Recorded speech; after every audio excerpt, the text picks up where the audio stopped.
Hello students, I am Gurvinder Kaur. Welcome to Abipedia. और आज हम जैसे कि हमारा चल रहा है, यहाँ पे सीरीज चल रही है, वही सीरीज को हम यहाँ पे कंटिन्यू करते हैं। और आज लेक्चर है हमारा ज्योग्राफी का।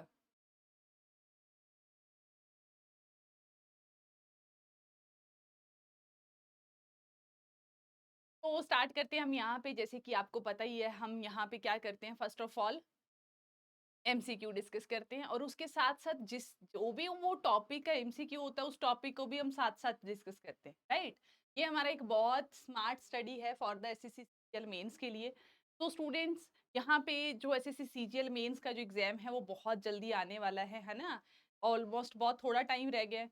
तो प्लीज स्टूडेंट्स, आप यहाँ पे बहुत ही सीरियस, आई नो आप बहुत सीरियस होके पहले से ही पढ़ रहे होगे, बट फिर भी थोड़ा फोकस जो है इस टाइम पे आके थोड़ा और बढ़ा देना चाहिए आपको, राइट। सो दैट बहुत ज्यादा एक बहुत अच्छा आउटपुट निकल कर आए, ठीक है। ऐसा ना हो कि आप यहाँ पे मेहनत करो और फिर उसका कुछ अच्छा रिजल्ट ना आए, तो फिर थोड़ा बुरा ज्यादा लगता है, ठीक है।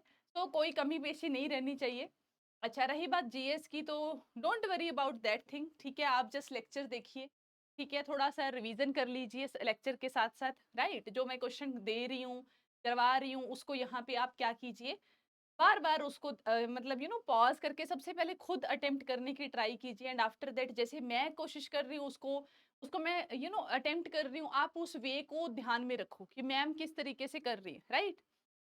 साथ साथ में जैसे मैं जो भी कॉन्सेप्ट आपको पढ़ाती हूँ, उसको आप एक नोटबुक पे नोट करते जाओ, राइट। इससे होगा क्या, एक तो आपके शॉर्ट शॉर्ट नोट तैयार हो जाएंगे, नोट्स तैयार हो जाएंगे फॉर द जीएस, है ना। बहुत ज्यादा लंबा चौड़ा तो आपको पढ़ना नहीं है। 25 क्वेश्चन आने हैं, ठीक है। 25 के 25 ही सही करने हैं। क्यों करने हैं? क्यों करने हैं? क्योंकि इससे आपको एक एज मिलती है बाकी स्टूडेंट से, राइट। आई नो कि इतना बहुत बड़ा पोर्शन नहीं है जीएस का, बट हाँ, जितना भी है वो बहुत ही क्रिटिकल है, कि ये ना डिसाइड करता है आपकी रैंक। 25 नंबर बहुत होते हैं भाई, 25 क्वेश्चन बहुत होते हैं आपकी रैंक को पीछे लेके जाने में, और फ्रंट पे मतलब टॉप पे लेके आने के लिए। तो दैट्स वाई आप जीएस उतनी ही पढ़ो जितनी मैं आपको यहाँ पे करवा रही हूँ, ओके। ठीक है स्टूडेंट, सो लेट्स स्टार्ट, है ना। स्टार्ट करते हैं हम यहाँ पे। तो let's see first slide. Okay students, तो यहाँ पे एसएससी सीजीएल मेंस के लिए हमारी टायर 2 की टेस्ट सीरीज चल रही है, जिसमें 10 टेस्ट हैं, 30 क्वांट्स के, ठीक है। 30 क्वेश्चन क्वांट के होंगे उसमें, और 30 ही रीजनिंग के होंगे। 249 का ये कोर्स है, ठीक है। अवेलेबल है आपको नीचे, लिंक जो है वो डिस्क्रिप्शन बॉक्स में मिल जाएगा। आप उस लिंक पे जाओ, रजिस्ट्रेशन करो, और फिर आप आराम से जो है वो टेस्ट सीरीज यहाँ पे उसको अटेम्प्ट कर सकते हो। See here student, test series का बहुत बड़ा बेनिफिट होता है। कई बार कोई छोटा छोटा जैसे कोई कॉन्सेप्ट हो गया, उसको हम जल्दबाजी में नहीं करते, बट एमसीक्यू की फॉर्म में हम उसको कर ले जाते हैं, और आगे जब वो एग्जाम में आता है तो उसको हम बड़े आराम से अटेम्प्ट भी कर देते हैं, राइट। इससे आपको टाइम मैनेजमेंट करने में कोई प्रॉब्लम नहीं होती, आपका पेपर टाइम पे पूरा हो जाता है, राइट। तो बहुत एन नंबर ऑफ बेनिफिट्स हैं टेस्ट सीरीज के। देखो, किसी इस चीज का कोई भी डिसएडवांटेज तो है नहीं, है ना। विन विन सिचुएशन है, आपकी पांचों उंगलियां घी में ही है, ठीक है। टेस्ट सीरीज आप जब अटेम्प्ट करते हो, राइट।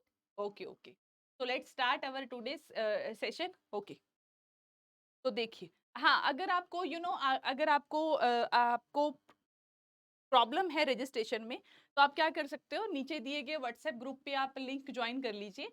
वहां पे बस आपको कॉल करनी है, या फिर आपको टेक्स्ट करना है। एंड आफ्टर दैट अपना नंबर रजिस्टर करके आपको ये तो कॉल कर देनी है या व्हाट्सएप कर दो, आपका नंबर अपने आप रजिस्टर हो जाएगा उसमें।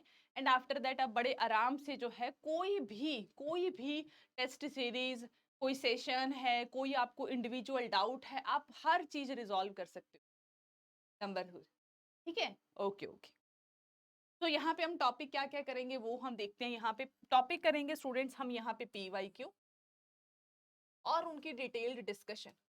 डिस्कशन यहाँ पे बहुत इंपॉर्टेंट है स्टूडेंट, अगर वो नहीं की तो काफी कुछ आप मिस कर जाओगे, है ना। ऐसे तो क्वेश्चन एक वन बाय वन करके, ऐसे वन टू ऑल अगर हम क्वेश्चन कर ले, उसका कोई फायदा है नहीं, ठीक है। बेटर है आप पहले क्वेश्चन को करो, अटेम्प्ट करो, फिर उसके बारे में थोड़ा डिटेल में देखो, सो दैट अगली बार अगर उस टॉपिक से अगर कोई क्वेश्चन आए तो वो आपको आना ही चाहिए, डेफिनेटली आना चाहिए, ठीक है। Okay, let's start. अच्छा, कुछ बच्चे ना मेरे से क्वेरीज करते हैं कि मैम, अगर हमें इतनी बेसिक अगर हमें ज्योग्राफी या जनरल साइंस पढ़नी हो, तो हमें कहाँ तक की एनसीईआरटी पढ़नी चाहिए। तो स्टूडेंट आई सजेस्ट कि आप अगर एसएससी के लिए प्रिपेयर करो, किसी भी एग्जाम के लिए, एक्स वाई जेड, चाहे वो सीएचएसएल हो, एमटीएस हो, तो आप 10th तक की एनसीईआरटी पढ़ सकते हो फॉर द जीएस। ओके। तो फर्स्ट क्वेश्चन यहाँ पे देखते हैं हम स्टूडेंट। यहाँ पे फर्स्ट क्वेश्चन आप रीड कीजिए साथ साथ, क्या है?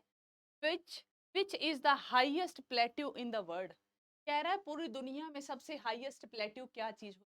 प्लेट्यू को हिंदी में हम पठार कहते हैं। मतलब एक ऐसा एरिया जो बाकी सरफेस से, अर्थ सरफेस से थोड़ा उठा हुआ हो। ठीक है, वो किसी भी रीजन से हो सकता है वहां पे कोई वल्केनिक इरप्शन हो गई हो, है ना, जिसकी वजह से वहां पे बहुत सारा लावा इकट्ठा हो गया, जिसकी वजह से वो जो एरिया है वो थोड़ा सा ऊपर उठ गया। राइट। तो क्या कह रहा है, हाईएस्ट बताना है हमें प्लेट्यू का नाम। तो क्या कह रहा है, इसका करेक्ट आंसर है तिब्बत। तिब्बत प्लेट्यू को दुनिया की, एक मिनट, रूफ भी बोला जाता है।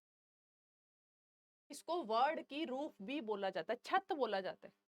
कि छत हमेशा क्या होती है, ऊपर होती है।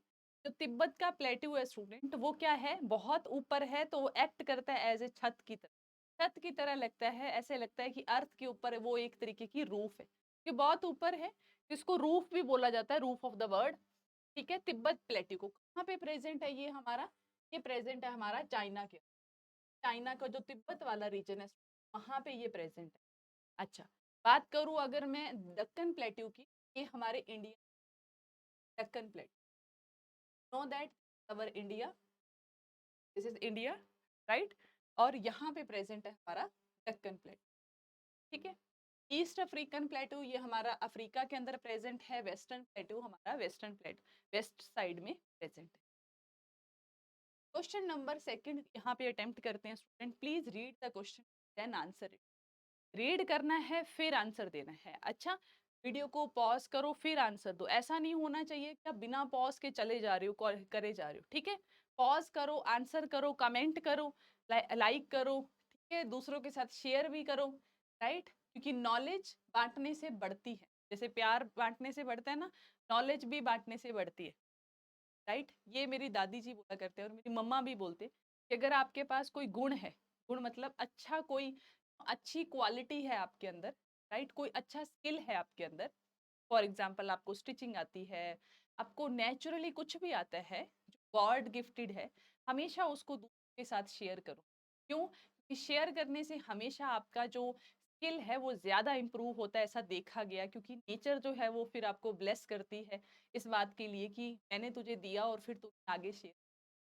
ठीक है, तो हमेशा दूसरों के साथ शेयर भी करनी चाहिए। अगर आपको कहीं से अच्छी नॉलेज मिल रही है, दूसरों को भी दो। ठीक है, इसमें ये नहीं सोचना चाहिए कि आपका कंपटीशन बढ़ जाएगा। नहीं, कंपटीशन तो पहले ही हाई है। एक बंदे से बांटने से या 10 बंदों से बांटने से आपकी सीट कोई नहीं रोकेगा, आप बढ़ ही जाओगे। अगर आपका आपकी मेहनत सही है, आप ऑनेस्टी के साथ प्रिपेयर कर रहे हो, इंटीग्रिटी है आपकी, राइट, कंसिस्टेंसी बनी हुई है, तो आपको कोई नहीं रोकेगा। जिस चीज पे हक आपका है वो आपको मिलकर रहती है। ये ऐसा मैं बिलीव करती हूँ। ओके ओके, सो प्लीज यहाँ पे आप रीड कीजिए question.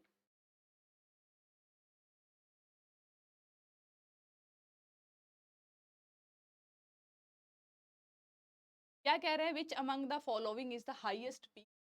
Highest peak in India पूछ रहा है यहाँ पे। कह रहा है पहला है नांगा पर्वत, दूसरा है नामचा बारवा, तीसरा है नंदा देवी और चौथा ऑप्शन है हमारा कंचनजंगा। तो correct option is the Kanchenjunga. Kanchenjunga जो है स्टूडेंट हमारी हाईएस्ट पीक है, किसकी की हाईएस्ट पीक है? इंडिया की। अच्छा, अगर मैं आपसे वर्ल्ड की पूछूं, वर्ल्ड की हाईएस्ट पीक कौन सी है, तो कौन सी है? Mount Everest, mount Everest. अच्छा, जो नंगा पर्वत है स्टूडेंट, ये हमारा पीओके के अंदर प्रेजेंट है, जो पाकिस्तान ऑक्युपाइड कश्मीर है उस प्रेजेंट है। ठीक है, बाकी हमारे इंडिया में लाई करते हैं ये भी ये। ठीक है, तो Kanchenjunga is the highest peak of India. All over world की बात करूँ तो that is the mount Everest. Mount Everest की चोटी पे जाते हैं ना लोग, डीओपी के ऐड आती होती है, ऐसी है। ओके ओके, तो ठीक है। थर्ड नंबर क्वेश्चन अटेम्प्ट कीजिए। Third number, please read the question and then attempt.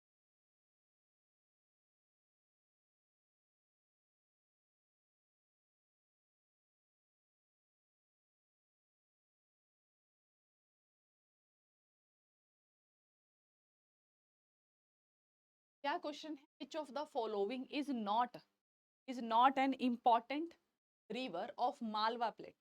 क्या कह रहा है कि मालवा प्लेट्यू की इंपॉर्टेंट रिवर कौन सी नहीं। अभी मालवा प्लेट्यू कहाँ पे है, तो देख, ये हमारा इंडिया है स्टूडेंट, ये हमारा इंडिया है, सॉरी यहाँ पे गलत बन,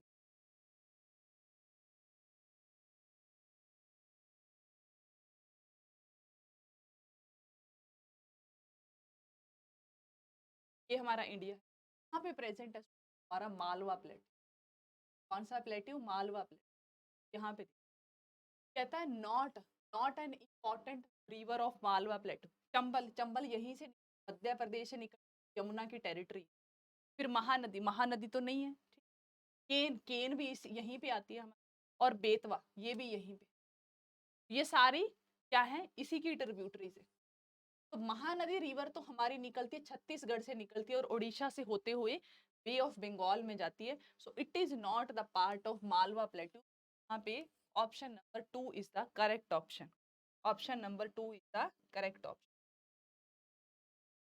ओके, फोर्थ नंबर यहाँ पे क्वेश्चन रीड कीजिए student. In India trees of which forest type shed their leaves shed their leaves for about 6 to 8 weeks dry summer।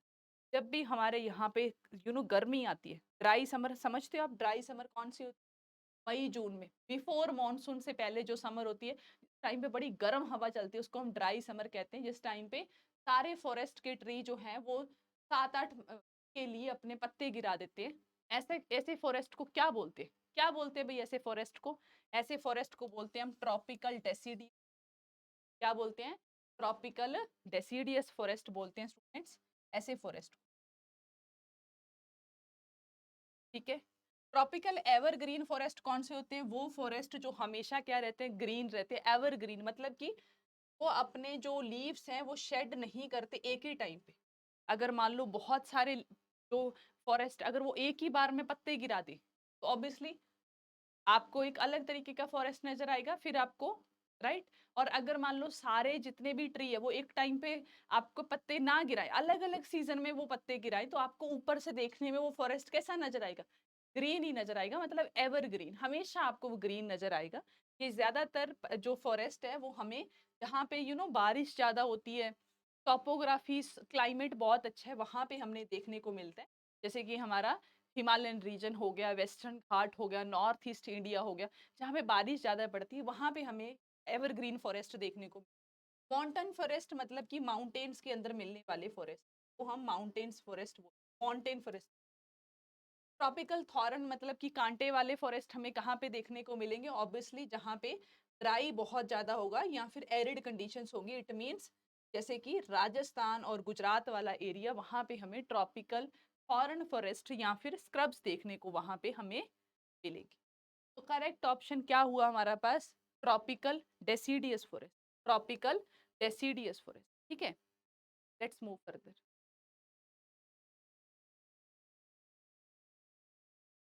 Question number 5th attempt कीजिए यहाँ पे student. Which of the following statement is not correct, correct नहीं है ये पूछा उसने। क्या बोल रहा है, कहता है Mahendragiri Giri is the highest peak of Eastern Ghat. हमारे दो घाट है स्टूडेंट, इधर वाली side Western Ghat Arabian Sea की तरफ, और इधर वाली साइड हमारा ईस्टर्न, ये हमारा ईस्टर्न घाट है और ये हमारा वेस्टर्न, ये हमारा western. Highest peak of Mahendragiri, हाँ बिल्कुल सही है, first option. Height of western ghat progressively decreases from north to south. ये कह रहा है जब हम नॉर्थ से साउथ की तरफ चलते हैं तो पीक की हाइट कम होती जाती है। नो, करेक्ट नॉट है, नहीं है, सही नहीं है। क्यों? तो जैसे हम नॉर्थ की साउथ की तरफ आते हैं स्टूडेंट, पीक की हाइट बढ़ती जाती है, की हाइट बढ़ती जाती है टुवार्ड्स द साउथ। तो नॉर्थ से साउथ की तरफ बढ़ती है ना कि घटती है। तो that's why option 2 is the not correct option. तो हमारा आंसर क्या होगा यहाँ पे 2। The western Ghats causes orographic rain. Orographic rain कौन सी होती है स्टूडेंट, सी, ये हमारा माउंटेन है। ठीक है, जैसे ही इसके साथ विंड टकराती है, जैसे ही ये विंड टकराती है, ये विंड ऊपर उठ जाती है। ऊपर उठेगी तो जैसे ही विंड ऊपर उठेगी तो ऊपर क्या है, टेम्परेचर कम है, ऊपर क्या, जैसे जैसे हम ऊपर जाते जाते टेम्परेचर क्या होता जाता है, कम होता जाता है। तो यहाँ पे जैसे ही टेम्परेचर कम होगा माउंटेन के टिप पे, तो कंडेंस होकर क्या होना शुरू हो जाएगा, यहाँ पे बारिश होनी। तो जब यहाँ पे बारिश होगी स्टूडेंट, ऐसे टाइप को रेन को हम क्या बोलते हैं, ओरोग्राफिक रेन बोलते हैं। क्या बोलते हैं, ओरोग्राफिक रेन बोलते हैं। तो यहाँ पे हुआ क्या, सी के चारों तरफ से क्या आई, विंड्स आई सी की तरफ से, ठीक है, वो राइज होगी इसके साथ टकराने के बाद, जैसे ही ऊपर गई तो टेम्परेचर कम हो गया, कम हो गया तो वाटर क्या हो जाता है, कंडेंस हो जाता है, राइट। वाटर क्या हो जाता है, ऊपर जाके कंडेंस हो जाते हैं। वाटर वेपर जो होंगे नीचे से जाएंगे, है ना, मॉइस्चर जाके ऊपर कंडेंस होके क्या बन जाएगा, बादल बन जाएंगे। और यहाँ पे जो बारिश होगी उसी को हम ओरोग्राफिक रेनफॉल कहते हैं, ठीक है। ओके ओके, तो देखिए नेक्स्ट है the eastern Ghat stretch from Mahanadi valley to the Nilgiris in the south, नहीं ये नीचे तक जाती है। तो that's why fourth option is also incorrect. यहाँ पे क्या हो गया, नहीं नहीं नहीं, ये करेक्ट है, हाँ बिल्कुल करेक्ट है भाई ये। The eastern Ghat stretch from Mahanadi valley to the Nilgiris in the south, हाँ बिल्कुल करेक्ट है, सॉरी। ठीक है, तो हमारा करेक्ट ऑप्शन यहाँ पे क्या बनेगा, टू। नॉट करेक्ट कौन सा है हमारा, two option, the height of western ghats progressively decreases from north to south. Let's move further. 6th number यहाँ पे क्वेश्चन अटेम्प्ट कीजिए स्टूडेंट्स, आप फटाफट से अटेम्प्ट कीजिए 6th नंबर क्वेश्चन। कहता है India is the dash produces of pulses and dash consumer of pulses. C here student, India जो है वो लार्जेस्ट प्रोड्यूसर है किसका, पल्सेस का, और लार्जेस्ट ही कंज्यूमर है। जितना हम प्रोड्यूस करते हैं उतना ही हम यहाँ पे कंज्यूम भी कर लेते हैं। हमारी जो पॉपुलेशन है वो बहुत ज्यादा वेजिटेरियन पॉपुलेशन है, और वेजिटेरियन पॉपुलेशन ज्यादातर पल्सेस बहुत खाती है। तो that's why India is the largest producer of pulses and largest consumer of the pulses, दोनों ही चीजें। प्रोड्यूस भी हम ही करते हैं और कंज्यूम भी सबसे ज्यादा हम ही करते हैं, ठीक है। दूसरी क्या चीज है जो सबसे ज्यादा हम कंज्यूम और प्रोड्यूस भी करते हैं, that is the spices. Spices हम प्रोड्यूस भी बहुत करते हैं और कंज्यूम भी बहुत करते हैं, हर घर में स्पाइसेस है, ठीक है। ओके, 7th नंबर क्वेश्चन देखिए यहाँ पे, which union territory of India lies in the bay of Bengal. कहता है बे ऑफ बंगाल में, बहुत ही आसान क्वेश्चन था, कौन सी यूनियन टेरिटरी लाई करती है, तो कौन सी करती है भाई, अंडमान एंड निकोबार। बहुत ही सिंपल सा answer, Andaman and Nicobar island, सबको पता होगा ये। Okay okay, let's move further. हाँ जी, क्या है क्वेश्चन, पढ़िए यहाँ पे, क्या कह रहे हैं, the Arctic ocean is located with in the Arctic circle, in the Arctic Circle and surrounds the North Pole. It is connected with the Pacific Ocean by a narrow stretch of shallow water is as what? कहता है Arctic ocean ऊपर है, बिल्कुल ऊपर हमारे north pole के, और यहाँ पे क्या है, पैसिफिक। इन दोनों को जोड़ता है कौन, कौन सा स्ट्रेट है जो इसको जोड़ता है, तो it is the Bering strait. It is the Bering strait है जो आर्कटिक सर्कल को किसके साथ कनेक्ट करता है, हमारे पैसिफिक ओशियन के साथ कनेक्ट करता है। So this is the Bering strait. Next 9th number question attempt कीजिए स्टूडेंट फटाफट से। 9th नंबर क्वेश्चन अटेम्प्ट कीजिए, बहुत ही प्यारा क्वेश्चन है यहाँ पे, बहुत ही प्यारा। अटेम्प्ट कीजिए, यहाँ पे क्या क्वेश्चन है।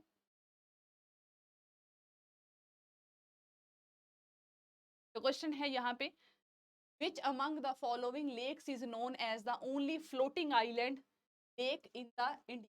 कह रहा है फ्लोटिंग आइलैंड बोला जाता है, ऐसी कौन सी लेक है जिसको हम फ्लोटिंग बोलते हैं, ऐसी कौन सी लेक है, Loktak lake. You know that Loktak lake कहाँ पे प्रेजेंट है स्टूडेंट, मणिपुर के अंदर प्रेजेंट है। जहाँ पे, जहाँ पे क्या है, उस लेक के अंदर बड़े बड़े इस तरीके से फुंदी बोलते हैं शायद उनको, फुफड़ी पता नहीं क्या बोलते हैं, वो उसके ऊपर फ्लोट करते रहते हैं, ठीक है। और लोगों के उसके ऊपर इवन घर तक बने हुए हैं, ठीक है, इतने बड़े बड़े होते हैं। इसको फ्लोटिंग आइलैंड बोला जाता है, किसके अंदर, कहाँ पे है ये, लोकतक लेक है, कहाँ पे प्रेजेंट है ये, मणिपुर के अंदर प्रेजेंट है, ठीक है। Let's move further. हाँ जी, अटेम्प्ट कीजिए क्वेश्चन फटाफट से। तो क्या है, in India what is the mean annual average temperature in सब ट्रॉपिकल वेजिटेशन जोन। क्या कह रहा है, सब ट्रॉपिकल, ऑब्वियसली सब ट्रॉपिकल रीजन में ज्यादा टेम्परेचर ज्यादा होता है, एनुअल सब ट्रॉपिकल रीजन में क्या होगा, टेम्परेचर कम होगा, तो उसका टेम्परेचर पूछ रहा है वो मीन होता है 17 डिग्री सेल्सियस से लेकर 24 तक, this is the tropical. The tropical, this is the sub tropical. ऊपर वाला रीजन कौन सा होगा? सब ट्रॉपिक। उस ऊपर वाला टेम्परेट और उससे ऊपर वाला पोलार जोन।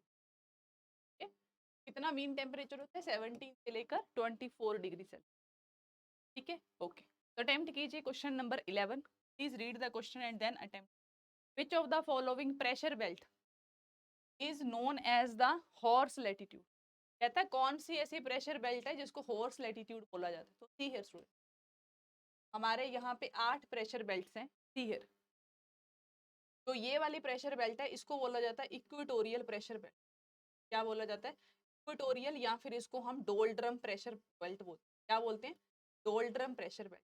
इक्वेटर पे होती है। आगे हमारी जो यहाँ पे प्रेशर बेल्ट होती है, इसी को हम हॉर्स प्रेशर बेल्ट बोलते हैं। Horse pressure belt. ठीक है, तो ये कहाँ पे प्रेजेंट होती है स्टूडेंट? पे कौन सा प्रेशर होता है? High pressure. कौन सा प्रेशर होता है? हाई। इक्वेटोरियल पे, या जिसको हम डोल्ड्रम कहते हैं, यहाँ पे लो प्रेशर होता है स्टूडेंट। यहाँ पे कौन सा होता है? लो प्रेशर होता है। और इसके ऊपर हाई प्रेशर होता है, इसके ऊपर हाई। तभी विंड जो है वो हाई से लो की तरफ मूव, हाई से लो की तरफ क्या करती है? मूव करती है। हाई से लो की तरफ वो मूव करती है स्टूडेंट्स, विंड्स जो। ठीक है, और यहाँ पे ऐसा माना जाता है कि जब यहाँ पे पुराने टाइम पे जब ट्रेड होता था, तो जब वो सब ट्रॉपिकल रीजन को क्रॉस करते थे, तो वहाँ पे प्रेशर हाई होने की वजह से बहुत प्रेशर लगता था ऊपर से, और यहाँ पे विंड जो है उसकी स्पीड बहुत कम हो जाती थी। तो क्या करते थे वो जो ट्रेड करने वाले लोग थे ना, वो क्या करते थे अपनी शिप का भार हल्का करने के लिए, सो दैट शिप को मतलब बड़ी मतलब पूरे उसके साथ जोर के साथ आगे बढ़ाया जा सके, वहां से निकला जा सके। कि अगर आप चप्पू नहीं चलाओगे या फिर आप शिप को आगे कैसे बढ़ाओगे अगर उसमें लोड बहुत ज्यादा होगा? तो दैट्स वाई शिप को हल्का करने के लिए वो क्या करते थे? हॉर्स को पानी में फेंक देते थे, मतलब कि सी में फेंकते थे। इसीलिए इस प्रेशर बेल्ट का नाम ही हॉर्स लैटिट्यूड पड़ गया यहाँ से। तो यहाँ पे बहुत ही हाई प्रेशर होता है। तो correct option is the 3, that is the high pressure belt. ठीक है, हॉर्स लैटिट्यूड को कौन सी है? ये हाई प्रेशर बेल्ट। ठीक है स्टूडेंट्स, यहाँ पे क्लियर है आपको? Okay okay okay students, but before leave I want to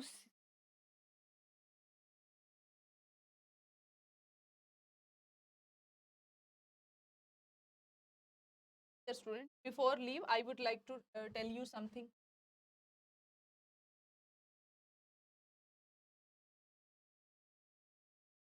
हो गया हो, अभी आप क्या करो, आप आओ क्रोम के ऊपर। क्रोम पे आगे, यहाँ पे करो अभी पीडीएफ सर्च। या आपने सर्च कर लिया? अभी देखो, चूज एग्जाम में आ जाओ।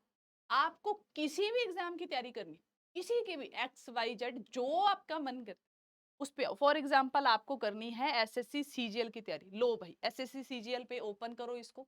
ओपन करने के बाद फिर से नीचे आ जाओ, आप चूज करो माइक्रोवर्स। क्या चूज करना है आपको? माइक्रोवर्स। माइक्रोवर्स आने के बाद आप यहाँ पे करो अपना नंबर रजिस्टर, उस पर कॉल करो या व्हाट्सएप करो, ऑटोमेटिकली आपका नंबर रजिस्टर हो जाएगा। तो सी हियर स्टूडेंट, अगर मान लो आपको जर्नल स्टडी तैयार करना है तो इस पे करो क्लिक। करने के बाद स्टूडेंट्स क्या है, 884 के अंदर आप पूरी पूरी जर्नल साइंस रेडी कर सकते, पूरी full to full general science जो है उसको आप रेडी कर सकते। कितना अच्छा है ना, बहुत ही सही। आपको मान लो जर्नल साइंस पूरी भी नहीं करनी, आपको सिर्फ हिस्ट्री करनी। 157 में आपको 8 लेक्चर मिल रहे हैं, 13 उसके साथ नोट्स प्लस 794 आपको उसके साथ मल्टीपल चॉइस क्वेश्चन मिलेगी आपकी हिस्ट्री रेडी। सेम आपको ज्योग्राफी करनी है तो 156 में आप क्या करो, 10 आपको क्लास लेक्चर मिलेंगे, उसको क्या करो आप यहाँ पे बाय कर लो। और उसके साथ 14 17 आपको क्या मिलेंगे यहाँ पे, मल्टीपल चॉइस क्वेश्चन मिले। तो इस तरीके से आप बहुत ही अफोर्डेबल तरीके से स्टूडेंट्स आप अपनी तैयारी कर सकते हो यहाँ पे। ठीक है, बहुत ही इंटरेस्टिंग तरीके से यहाँ पे आप तैयारी कर सकते हो। और अगर आपको कोई टेस्ट सीरीज परचेज करनी है, हमारे लेक्चर्स आपको अच्छे लग रहे हैं, तो आप जो है वो पूरा एसएससी सीजीएल का कोर्स भी ज्वाइन कर सकते हो। ओके स्टूडेंट्स, तो इसी के साथ मैं यहाँ का लेक्चर करती हूँ over. Thank you so much, have a nice day.